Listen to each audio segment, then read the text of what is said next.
औज़ुबिल्लाहिमिनश्शैतानिर्रजीम बिस्मिल्लाहिर्रहमानिर्रहीम। अॼु 9 अप्रैल 2024 जो ॾींहुं आहे ऐं अॼु असां ज़मीन में आया आहियूं ऐं असांजे साम्हूं हिकिड़ो मालवंत जेका आहे सो ॿारड़ा उहो पंहिंजो माल ज़मीन में चारे रहिया आहिनि। छाकाणि कणिक जी कटाई थी वई आहे त हाणे ज़मीनूं ख़ाली आहिनि। हीअ असांखे उहो नज़र अची रहिया आहिनि पंहिंजो माल काहे आया आहिनि माल चारण जे लाइ। ही आहिनि मालवंत ॿारड़ा जेके पंहिंजो माल ज़मीन में चारे रहिया आहिनि।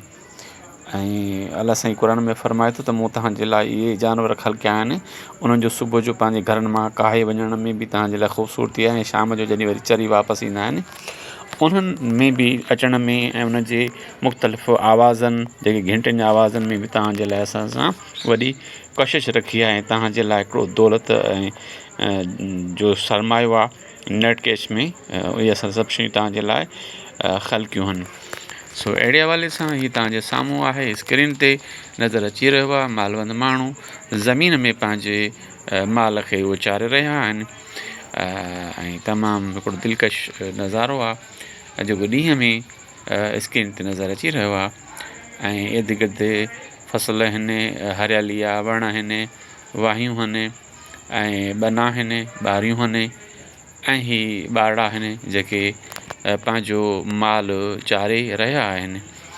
ऐं यकीनन कहर जी गर्मी आहे उन में बि पंहिंजो माल चारे रहिया आहिनि। इनखे चइबो आहे महिनत कश मारूंड़ा, सांघेड़ा ऐं झांगेड़ा। जज़ाकल्ला।